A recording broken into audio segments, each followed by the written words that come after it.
Hello everyone. In our day-to-day life, we are using artificial intelligence. Be it ChatGPT, Claude or Gemini, we are almost using it on our day-to-day tasks and activities. But there is a huge confusion around three terminologies. One is generative AI, the second one is AI agent, and the third one is agentic AI. So in this video, I am going to explain all these three topics in a very simplified manner so that at the end of this video, you will be totally clear about the differences on these three topics. So the first concept is generative AI. So the name suggests that an AI which generates on demand.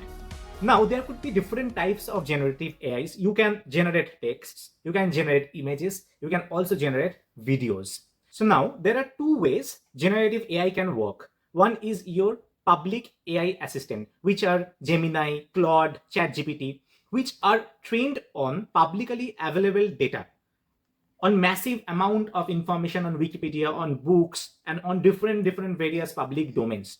So you ask this chat agents a question and it gives you answer. So it's reactive in nature. Until and unless you push a question, it's not going to anything.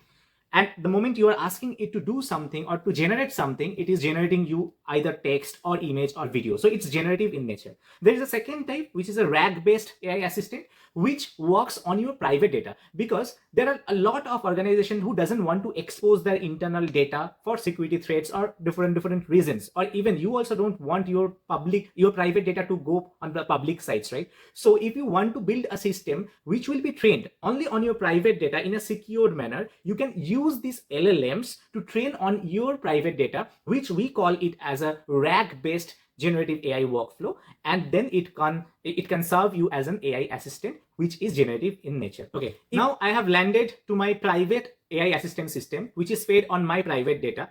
So let's ask this AI assistant something. So my employee ID is 1001. What is my next meeting schedule? Now if I hit the send button, see, it is giving me the result which is not available on the public domain. Now, what if I increase the complexity? Okay, it is giving me some information about my next meeting schedule, but what if I want this assistant to book a flight ticket for me for that meeting? Will it be able to do? That is where we are entering into the AI agent world, where we are expecting AI to perform some actions by applying its own intelligence. As an example, if I ask this assistant, can you please book my flight for my next meeting?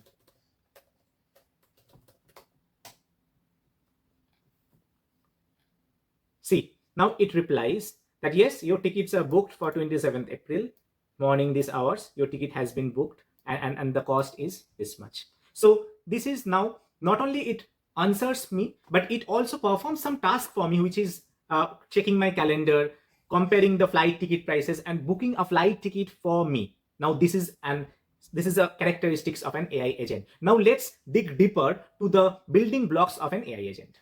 Before I move forward, if you want to know how did I make that private AI agent on my personal data, please write build in the comment section. I will definitely make a video on that.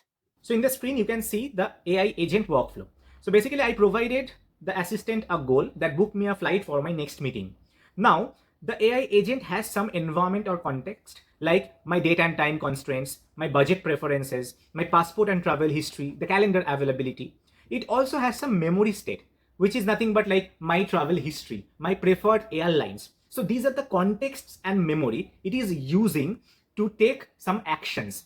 Now, if you see at the center, this is the AI agent, which also have access to some LLM. It could be your GPTs, it could be Claudes, right? Like Opus. So you can use those LLMs to make those decision-making capability, but it also needs to have some access to tools because it is about to take some actions like to book a flight for this instant, right? So it needs to have the flight search API, the payment gateway access, the email tool, the price comparator, because it is also going to find a budget ticket for me because that's my travel history suggests. Like now, using all these tools and using the intelligence from the LLM, it is taking some actions. Like it is searching and comparing the different various airline operators and their cost, the reason and decide, book and pay. And once it is done, it is notifying me and also sending me the details via email, right? So you can see that now this is not only reactive in nature, but it is also taking some actions on its own. So an AI agent is an autonomous system that perceives its environment, reasons about the best course of action,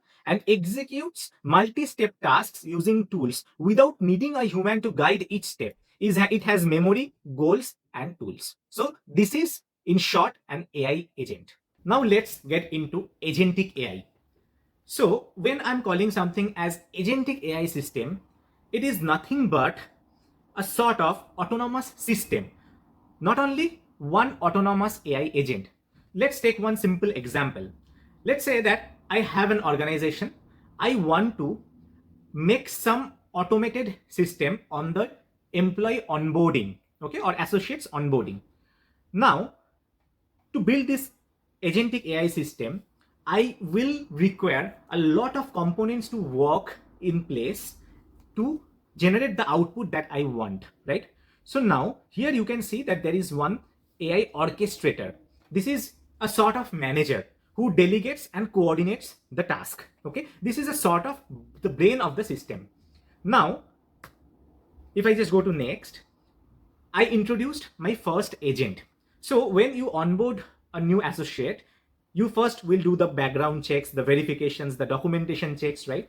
Now, it is built on top of generative AI because you also need to train the model on the basis of the database search, the documents which the candidate submitted, and based on that, it will verify by going to different tools, by hitting different APIs. It will do a background doc verification, right?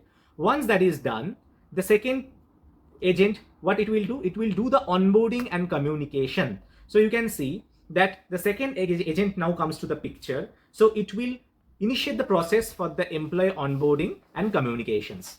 So once your onboarding details are set up, you send the mail to the associate for the onboarding and all the related communication. So you must have access to the email delivery. When I'm saying you, this is the agent 2. Now, the agent 3 is that once the employee joins the organization, it also needs IT accesses and permissions, right? So you can see that the third agent is setting up the accounts on the HR system. It is giving the employee access to email portals and all the other different tools which are required for the employee's day-to-day task. On the fourth side, the agent 4, what it is doing, it is also scheduling the training, onboarding training, and all the different aspects that the employee needs to know about the organizations and about the processes. So that scheduling the fourth agent is doing. So you can see that it is a sort of an autonomous system where you have one manager and you have some employees who are working independently and taking autonomous calls without human input. So the moment it is triggered or the moment the task is assigned, the entire system is coordinating amongst multiple agents via the orchestrator and getting that job done. So this is we called agentic AI system. Before I move forward, myself Parnab, I am a data analytics and visualization engineer. I have worked with big tech and right now I am right in the middle of the AI transition happening across the industry. Real insights, real trends before they go mainstream. If you are serious about data and AI, please do subscribe my channel and keep the notifications on. Now, if you see the comparative analysis between generative AI, AI agent and agentic AI, for the generation of the content, which is a core capability of generative AI, it can generate text, image, code, videos, right? Agentic AI also can do that because it is built on top of the generative AI, but AI agent, no. The response to a single prompt input, yes, you can see the generative AI will do that thing, but that's not the characteristics of an AI agent or agentic AI, right? Similarly, if you just go to the autonomy and planning section, because you are aware that the agentic AI system are the autonomous in nature, so you can see that it is all other tick marks.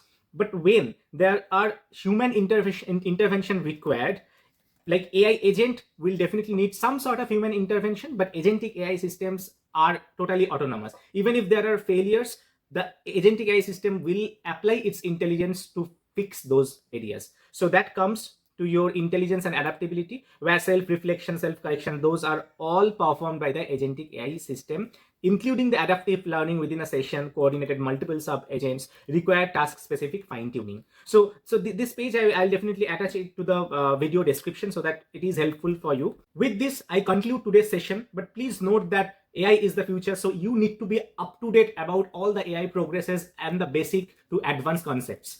Please do subscribe my channel to keep up to date with all the AI related stuffs, and I will see you in the next video.